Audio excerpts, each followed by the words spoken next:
उसके बाद भी काम चलता रहा। अब देखिए हमारे बच्चा भी आने वाला है। मेरे आका करीम अपने अल्लाह के शिकन पे आ गए थे। अल्लाह अल्लाह कहते हैं कि अब हम लोग फ्री होने वाले हैं। हर बात को अपने औलाद की फिक्र होती है, हर बात अपने औलाद की फ्यूचर को देखते हैं। अल्लाह हज़रत अब्दुल्लाह कहते हैं कि हम लोग फ्री होने वाले हैं। अब मुझे परदेश जाना पड़ेगा, अब मुझे तिजारत करने जाना पड़ेगा। अल्लाह को सजदा आमना कहते हैं। मेरे सरकार ने बाप की जिंदगी कर रही हूं। मैं कुरान हमारी आंखों की क्या नहीं की है और आप हमसे जाने की बात कर रहे हो, आप हमसे जुदा होने की बात कर रहे हो। सजदा आमना रोने लगती है, सलाम आमना रोने लगती है। अब्दुल्लाह हो के अब्दुल्लाह करके सजदा आमना का हाथ पकड़ते हैं और पकड़ के कहते हैं सजदा आमना रोने की बात रही है। मैं बहुत जल्द वापस पलट करके आऊंगा और मैं वादा करके जाता हूँ मैं बहुत जल्द वापस पलट करके आऊंगा और तुम्हारी आंखों से बनी हुई रोटी भी खाऊंगा और तुम्हारे साथ अपनी जिंदगी भी गुजारूंगा और तुम्हारे साथ बैठ करके प्यार भरी बातें भी करूंगा।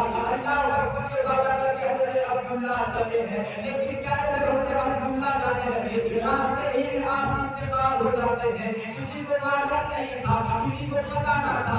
अल्लाह अकबर आप इंतकाल हो जाते हैं। मुख्तसर को दिन भी आ गया जिस दिन हज़रत अब्दुल्लाह ने वादा करके गया था कि मैं उस दिन पलट करके आऊंगा। अल्लाह अकबर वो दिन भी आ गए, वो दिन आ गया। उस दिन हज़रत आमना खुशी के मारे हज़रत आमना उस दिन खुशी के मारे। और जब आप जानते हैं अगर किसी का बाप प्रदेश से कमा करके आता है, अल्लाह अकबर, तो उसकी बेटियां घर की सफाई किया करती है, खुशी के मारे मचने लगती है कि मेरा बाप बाहर से आने वाला है, मेरा बाप कमा करके आ रहा है। अल्लाह अकबर, जब किसी का भाई बाहर से प्रदेश से कमा करके आते हैं तो बहनें घर की सफाई किया करती है, बर्तन को सजाने लगती है। लेकिन अल्लाह अकबर, अगर किसी का शोहर बाहर से कमा करके आता है तो बीवियां उसके इस्तेमाल करने के लिए तैयार हो जाती है। अल्लाह अकबर, उसी तरह सैयदा आमना अपने शोहर हज़रत अब्दुल्लाह के आने के इंतजार में कभी खाना बना रही है, कभी सेहत में झाड़ू लगा रही है, कभी बिस्तर बिछा रही है, कभी तकिया लगा रही है। अल्लाह अकबर, सैयदा बेटी सजदा आमना आज बड़ी खुश नजर आ रही हो, आज बड़ी खुश नजर आ रही हो। आखिर वजह क्या है, आखिर बात क्या है? अल्लाह अकबर, मेरे नबी की माँ फरमाती है कि क्या आपको मालूम नहीं है आज मेरे शोहर अब्दुल्ला आने वाले हैं, आज मेरे शोहर अब्दुल्ला आने वाले हैं। उसके बाद सजदा आमना कहती है कि बाबा जाइए ना हरम शरीफ में जाकर के पता लगाइए कि मेरा शोहर कब तक आएंगे, कितने ताखीर कर रहे हैं। अल्लाह अकबर, हज़रत अब्दुल मुतल्लिब उठे हैं और टेकते आप गए हैं हरम की सरजमीन पर गए हैं। वो हरम की सरजमीन पर आप अभी खड़े हुए थे कि एक शख्स दौड़ता हुआ आया है और आने के बाद कहता है कि अब्दुल मुतल्लिब, मैं आपसे एक सवाल पूछना चाहता हूँ। अब्दुल मुतल्लिब फरमाते, पूछो क्या पूछना चाहते हो आप।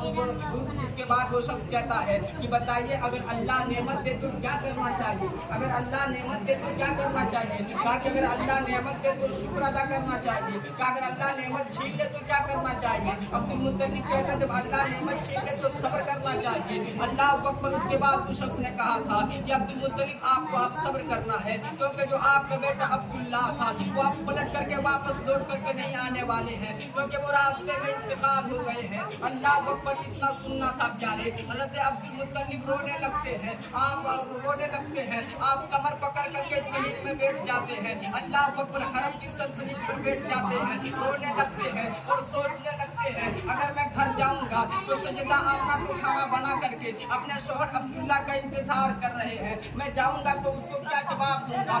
अगर मैं जाकर के बेटी तुम्हारा शोहर इंतकाल हो गया है तो उसके दिल पर क्या गुजरेगी। अल्लाह अकबर, अब्दुल मुतल्लिब सोच ही रहे थे, लेकिन अभी सोच ही रहे थे। आप जानते हैं कि कौन है अब्दुल्ला। अल्लाह अकबर, जिस तरह हज़रत याकूब के 12 बेटे थे,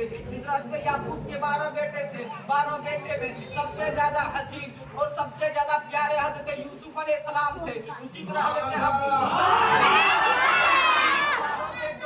सबसे ज्यादा प्यारे, सबसे ज्यादा हसीन अब्दुल्ला था। अल्लाह अकबर, मिस्र में हज़रत यूसुफ का कोई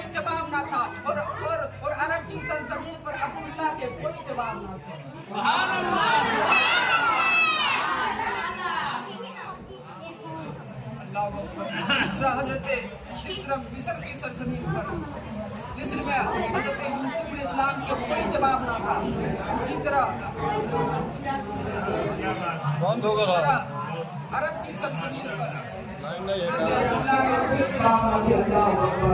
उसके बाद अब्दुल मुत्तलिब सोचने लगे कि सैयदा आमना को कैसे बताएं। फिर दिल में फैसला किया, चलो चल करके बताते हैं। अब्दुल मुत्तलिब हरे वजह का सही करा अल्लाह अकबर आप आए। सैयदा आप जैसे आप अपने घर के दरबार आप जब चल रहे थे तो ऐसा लगता था कि सभी ऐसा लग रहा था कि गम की पहाड़ गमों की पहाड़ टूट पड़े हों। अल्लाह अकबर आप इस कदर रोते जा रहे हैं, टूटते हुए जा रहे हैं, गिरते हुए जा रहे हैं। आप रोते रोते सैयदा आमना के घर में पहुंचे हैं। अल्लाह अकबर जैसे आपकी आहट सैयदा आमना सुनी है, घर से तोड़ करके बाहर निकलती है। बाहर निकलने के बाद कहती है, बाबा बताइए कि आप अब्दुल्ला आ गए हैं, बाबा बताइए कि आप अब्दुल्ला की खबर लेकर के आए हैं। इतना सुनना था। अब्दुल मुत्तलिब फरमाते हैं, जिस अब्दुल्ला का इंतजार कर रही हो, अब वो कभी पलट करके नहीं आएगी, अब वो कभी नहीं आने वाले हैं। अल्लाह अकबर इतना सुनना था प्यारे। सैयदा आमना जो थी वो दीवार का सहारा लेती है और जमीन पर बैठ जाती है। अल्लाह अकबर अपने शिकम में हाथ रखती है और हाथ रख करके कहती है, ये परवरदिगार आलम, मेरा बेटा जमीन में आने से पहले ये क्यों हो गया है? ना तो अपने बाप का चेहरा देखा है, ना तो इसके बाप ने अपने बेटे का चेहरा देखा है। ये परवरदिगार आलम, मेरा बेटा जमीन में आने से पहले ये क्यों हो गया है? इतना कहना था, गैब से आवाज आ रही थी, ये आमना ये मत कहो तुम्हारा बेटा यतीम है, तुम्हारा बेटा बेसहारा है, ये तो सारे जमाने का सहारा बन करके आ रहा है।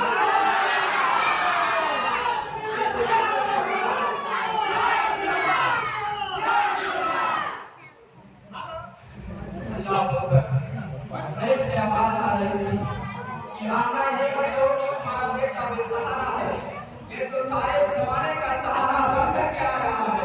अल्लाह क्या कर रहा है? सैयदा आमना फरमाती है कि जब से अब्दुल्ला का इंतकाल हुआ, उस वक्त होती थी शाम। मुझे दिन में भी मैं दिन को भी होती थी और शाम को भी होती थी। अल्लाह अकबर, आप जानते हो कि बात की जिंदगी क्या होती है। अगर किसी जिसका शोहर इंतकाल हो जाए, क्या करके उस औरत से पूछो कि तुम्हारी जिंदगी कैसे गुजर रही है। आज मेरे हिंदुस्तान है उस दौर की मैं बात करने लगा हूँ। अल्लाह अकबर उस जमाने में जब किसी का शोहर इंतकाल हो जाता था तो उस खातून की कोई इज्जत ना रहती थी। अल्लाह अकबर, अगर तुम जानना चाहते हो तो जाओ किसी खातून जिसका शोहर इंतकाल हो गया है, जब से उन्होंने सफेद जोड़ा पहना है, जब से उसके हाथों की उंगलियां टूट गई है, जब से वो बेवा हुई है, उसकी कोई इज्जत न रह जाती है। सैयदा आमना फरमाती है, मैं सुबह को भी रोती थी, शाम को भी रोती थी, मैं दिन भर रोती थी। अल्लाह अकबर, उसके बाद सैयदा आमना फरमाती है, सैयदा आमना कहती है कि एक दिन शहर में बैठी हुई थी, मैं शहर में बैठी हुई थी, 3 महीना गुजरने के बाद 30वें जब महीना गुजरा तो सबसे पहले आदम अलैहिस्सलाम आए। आने के बाद मुबारकबाद पेश करते हैं, इसलिए आमना तुझे मुबारक हो। और सबसे आमना कहती है कि किस बात की मुबारकबाद दे रहे हो? कहते हैं कि आदम साहब कहते हैं कि तुम इमामुल अंबिया यानी नबियों के इमाम की मां बनने जा रही हो। अल्लाह अकबर, तुम नबियों की तमाम नबियों के सरदार की मां बनने जा रही हो। अल्लाह अकबर मेरे। उसके बाद सैयदा आमना फरमाती है, एक दिन मैं शहर में बैठी हुई थी, मैं क्या देखती हूँ, मैं शहर में बैठी हुई थी, मेरे पेशानी पर पसीने आए। जब मैंने उस पसीने को सुना तो उस पसीने से खुशबू आ रही थी। अल्लाह अकबर, सैयदा आमना फरमाती है, तो उसके बाद मैंने अपने दुपट्टे से पसीने साफ किए। साफ करने के बाद जब पसीने साफ किए तो दुपट्टे से जो खुशबू आ रही थी, अल्लाह अकबर, सैयदा आमना कहती है, मैं घबरा गई और मैं सोचने लगी, अगर अरब की और इससे पहले मैं आपको बता देना चाहता हूँ, अगर मक्का अरब की सरजमीन पर जब किसी का शोहर इंतकाल हो जाता था तो वो औरत साल भर शोक मनाया करती थी। शोक में ये था कि नए कपड़े नहीं पहनते, शोक में ये था कि नए कपड़े नहीं पहनते, आपको गम नहीं करना है, आप खुशबू नहीं लगा सकते हैं, ये सब गम में शामिल था। अल्लाह को प्रसिद्ध आमना फरमाती है कि एक दिन मैं शहर में बैठी हुई थी, मेरे पेशानी पर पसीने आए, मैंने तो अपने हाथों से साफ किया, सुना तो उस पसीने से खुशबू आ रही थी। उसके बाद कहती है मैं अपने दुपट्टे से साफ किया, जब दुपट्टे से साफ किया तो दुपट्टे में खुशबू आ रही थी। अल्लाह को प्रसिद्ध आमना फरमाती है कि मैं घबरा गई, मैं सोचने लगी अगर अरब की औरतें सुनेगी तो क्या कहेगी कि आमना बेवा होकर के खुशबू लगाती है, आमना बेवा होकर के इतर इस्तेमाल करती है कि आमना का शोहर अपनी इंतकाल किए हुए 1 महीना तक नहीं गुजरा है और ये खुशबू लगाया करती है। अल्लाह ऊपर सजदा आमना घबरा गई, सजदा आमना कहती मैं चलती रहती हूँ और जाकर के अपने दुपट्टे को पानी से साफ करती हूँ। अल्लाह ऊपर जब वो पानी दुपट्टे से लगा है तो जब पानी बहने लगा तो पानी से वो खुशबू आ रही थी। अल्लाह ऊपर सजदा आमना फरमाती है कि मेरे पूरे घर में खुशबू फैल गई है। अल्लाह ऊपर तो दीवार से खुशबू आ रही थी, सजदा आमना फरमाती है उसके बाद पूरे घर में खुशबू फैल गई है। अरब की औरतें बातें करने लगी है कि सजदा आमना खुशबू लगाती है, सजदा आमना देखो खुशबू लगाती है और वो ऐसा खुशबू इस्तेमाल करती है जो अरब के बाजार में नहीं मिलता है, मदीने के बाजार में नहीं मिलता है। अल्लाह अकबर मस्जिद इलाही आवाज में रही थी, आखिर ये खुशबू किस बाजार से तलाश करोगे? ये तो दुनियादार के बाजार से नहीं बल्कि रब के मार्केट से निकाला गया।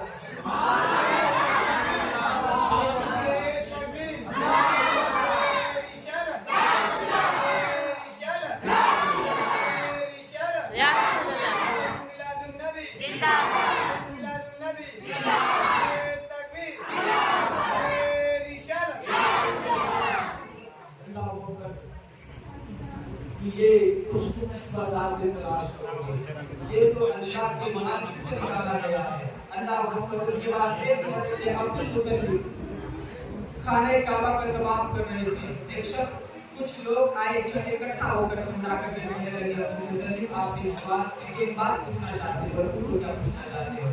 उसके बाद अब्दुल मुतल्लिब से कहते बताइए क्या अरब में ये दस्तूर नहीं है जब किसी औरत का जब किसी खातून का शोहर इंतकाल हो जाए तो वो शोक मनाया करती है? कहा है बताइए आपकी बेटी भी सजदा आमना में खुशबू लगाया करती है, आपकी बहू खुशबू क्यों इस्तेमाल करती है? इतना कहना था अल्लाह अकबर। वो तो खानदान कुरैश के सरदार थे, शर्म के मारे पानी हो जाते हैं। उसके बाद आप अपने घर आते हैं, आने के बाद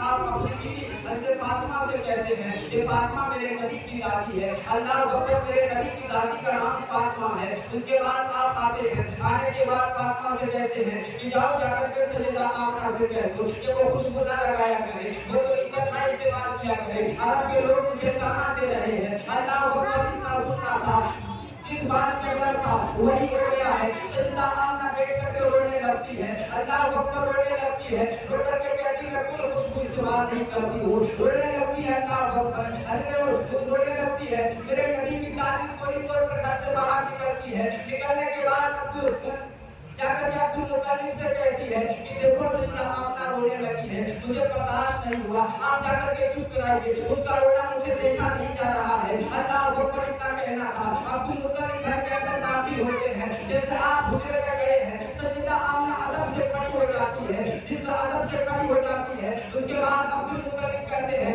बेटी अपने आंखों से आंसू साफ कर दे, मैं बेटी अपने आंखों से आंसू साफ कर दे, अपने आंखों से आंसू साफ कर दे। सजदा आमना कहती है बाबा मुझे तकलीफ इस बात की है कि आप पे रहे हो कि मैं खुशबू लगाती हूँ, मैं आप पे रहे खुशबू लगाती हूँ। उसके बाद अब्दुल मुतल्लिब कहते हैं कि बेटी मैं नहीं कह रहा हूँ कि तुम खुशबू लगाती हो, बल्कि पूरे अरब के लोग कह रहे हैं तुम खुशबू लगाया करती हो। बेटी बताओ क्या अब्दुल्ला के इंतजार का तुझे कोई कम नहीं है? बेटी बताओ कि जब तक बेटी बताओ क्या मेरे बेटे के इंतजार का तुझे कोई तकलीफ नहीं है? अल्लाह अकबर सजदा आमना कहती है बाबा जब से अब्दुल्ला इंतकाल हुए हैं मैं तो सुबह भी रोती हूँ, शाम भी रोती हूँ। अल्लाह अकबर इतना कहना था। उसके बाद अब्दुल मुतल्लिब कहते हैं बेटी अगर तुम सुबह और शाम रोती हो तो बताओ तुम्हारे बदन से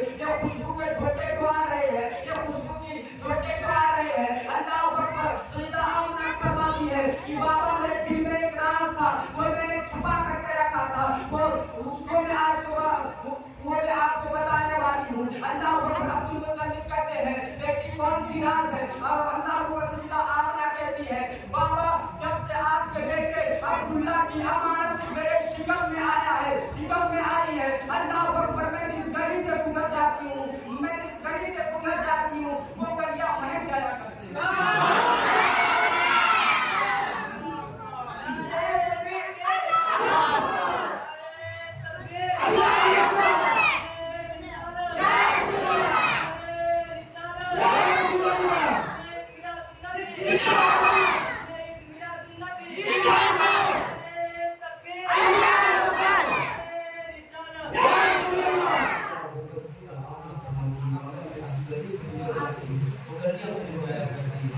उसके बाद मुस्कुराने लगी, मुस्कुरा कर लगता है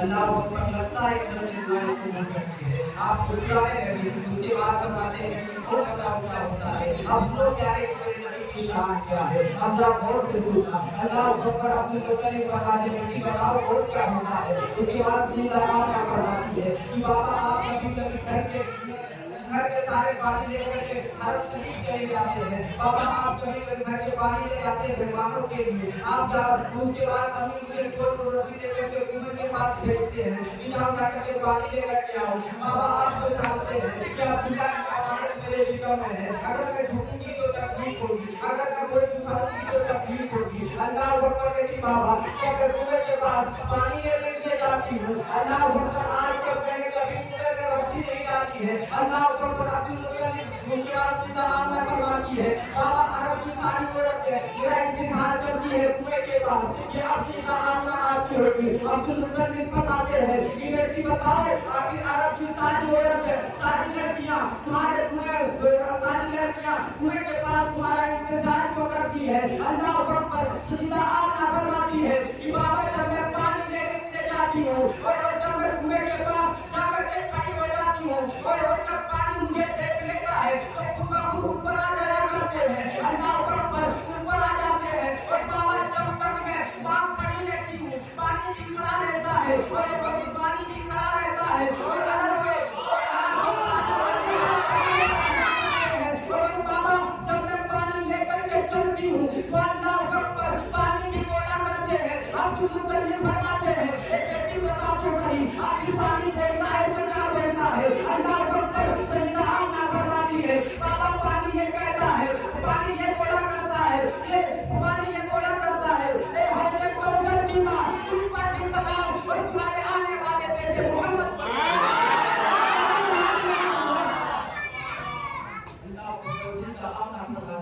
बाबा पानी ये कहा करते हैं ये हौसले कौसर की माँ तुम पर भी सलाम और तुम्हारे आने वाले बेटे पर भी सलाम। अल्लाह अकबर उसके बाद वो श्लोक आए मेरे नबी की शान में तो अल्लाह अकबर सीधा आमना फरमाती है कि बाबा बात ही खत्म नहीं होती है और जब मैं चल करके पानी लेकर के आती हूँ मैं पत्थर पे कान रखती हूँ तो पत्थर भी और भी लड़के जाया करते हैं। अल्लाह अकबर सीधा आमना फरमाती है बाबा बात यहाँ खत्म नहीं होती है। उसके बाद जब मैं चलती हूँ तो दरख्त भी झुक करके सजदा किया करते हैं। बाबा जब मैं चलती हूँ तो उसके बाद घास फूस भी बोला करती है। बाबा जब मैं चलती हूँ अल्लाह अकबर पत्थर भी बोला करते हैं। अब यहाँ आपने सुन लियो ऐसे सुन्नी मुसलमानों अपनी मुकद्दर पे नाज करना क्योंकि तुझे और मुझे इमाम अहमद रजा जैसा मुझे कुछ मिला है, तुझे और मुझे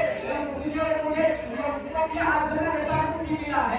अल्लाह अकबर अब यहाँ मेरे नबी की बात शान करवाती है कि बाबा जब मैं पानी लेकर के बाबा जब मैं आती हूँ तो पत्थर भी बोला करते हैं। अल्लाह अकबर मेरे नबी उसके बाद अब्दुल मुतल्लिब फरमाते हैं बेटी बताओ तो सही आखिर पत्थर बोलते हैं तो क्या बोलते हैं। और जब पत्थर बोला करते हैं तो तुम सुन भी लेती हो और समझ भी लेती हो।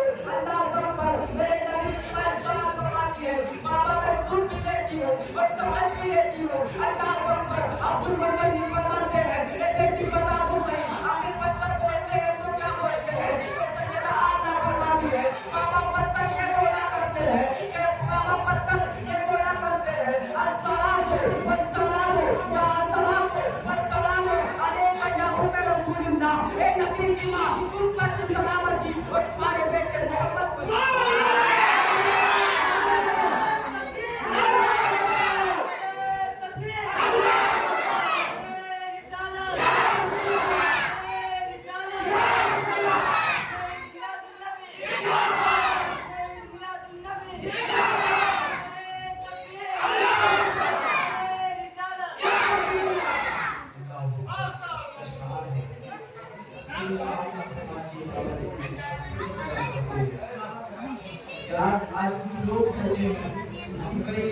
सिखाया जाता है। कुछ लोग जो है बड़ी सलाम करते हैं, क्योंकि अकेले आप मदरसा में सिखाया। चलो आप मानते हैं कि हमसे मदरसा में सिखाया,